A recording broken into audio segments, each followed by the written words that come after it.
Hi, on this episode of Small Town, Western New York, I'm taking a day trip to a place that's on the backside of a great renaissance. With a newly restored opera house and a revived Main Street full of cute little mom and pop shops, restaurants, and a regionally famous cheese shop, and you can add to that one of the prettiest lakes this side of the Finger Lakes, all tucked into the enchanted mountains, hills, and valleys of Allegheny County, well, you can't go wrong. I'm headed to the town of Cuba.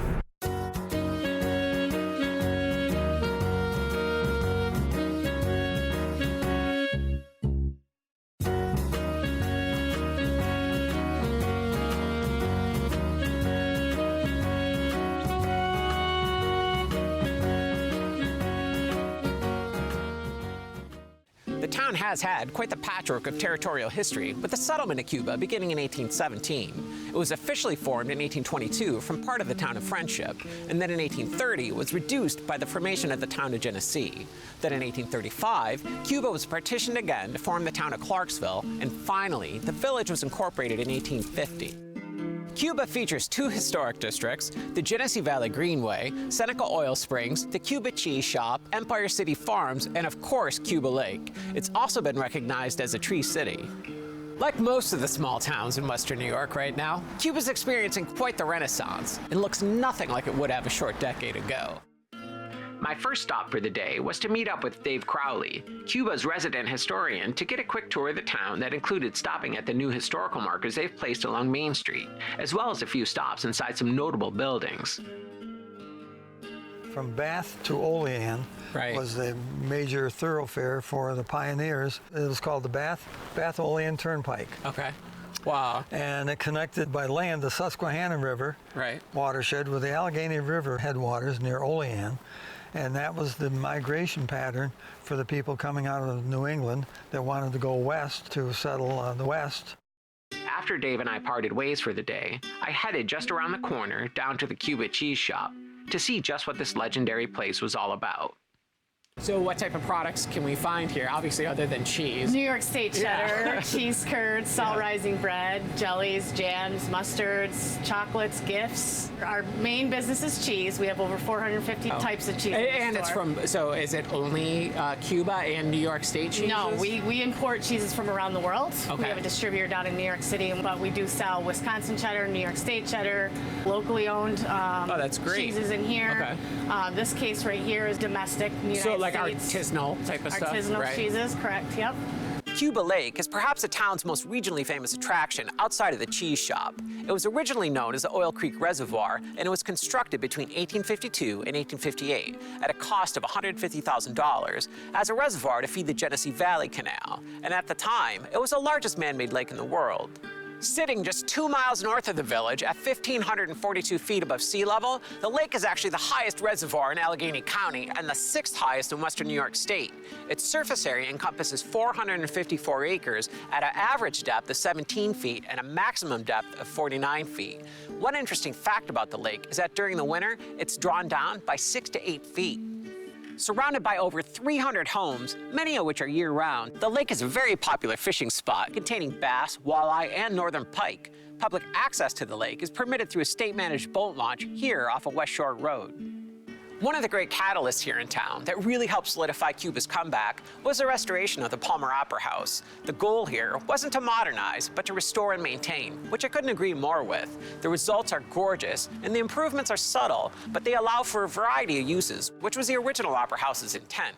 Restoration projects of this scope and size always seem to have someone who is the primary catalyst behind the movement. And at the Palmer, that person was Mike Doyle, whose very first project was actually getting one of the largest flagpoles in the country erected in town. This is the Palmer Opera House. It has sort of a long checkered history. In 1871, there was a different opera house on this site. It burned, but the firemen at the time heroically saved what they could of the buildings downtown here. And Mr. Palmer, who owned the building, said, well, I'm going to build it back bigger and better than it was, in sort of to honoring the firemen. And so this place is the result of that. For here, this was a major cultural center. The schools used the auditorium for their graduation. The school at the time didn't have large spaces. They played basketball up here. This was the gymnasium. Political meetings, social meetings. So it really was sort of the heart of the community at one point. So we had a fire, then we had a restoration, and then it was in use for a long time. Yep. And then how did it get into, it just fell into... Well, I think, you know, as with many of the older buildings, their owners sort of extract their value by avoiding maintenance issues. Right. And this is horrible. It's terrible, but the local economy couldn't support the reconstruction of this building. And for a while, they were looking at knocking this down and making a parking lot. Right. What we did was basically we hired some good contractors. They did the structural. Then we were about halfway through the project, and we stopped paying contractors altogether. What we did, we had about $500,000 left, and we bought materials, and all the rest was done by local people. So much more has happened because of the Opera House. We really couldn't envision how much impact it was going to have. You can often look down through the downtown, and every parking space is taken. One of the top annual draws to Cuba is the Garlic Festival. I spent an entire afternoon there checking it out along with thousands of other happy Western New Yorkers who came out for the event.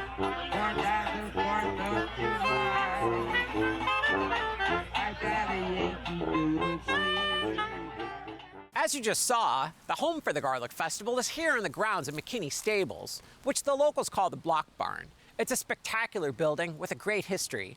The building was started in 1906 and finished in 1909. William Simpson was the owner, and the designer architect was John Coxhead from Buffalo, New York at that time. And they built this fabulous building that's 347 feet long, 50 feet wide, 80 feet to the top of the concrete flagpole. And the aisleway is 20 feet wide, so you can exercise horses inside. Cuba has a deep heritage of dairy and cheese production, and it was once known as the cheese capital of the world. It's been a top producer of dairy products since the late 19th century. There's a small but very interesting museum in the first floor of the Palmer Opera House here on Main Street that provides a great overview of the town's history within the cheese industry. Beyond being located in one of the most picturesque, magical, and enchanted areas in all of Western New York, Cuba is a town that has resurrected itself out of the ashes of its former self to reawaken with a sense of purpose and place that's simply a joy to behold. There's a real community here that's weathered the storms of the last century and the early parts of this one, bound together and reinvigorated itself with a new path towards a bright future. This episode of Small Town Western New York was made possible by the following supporters.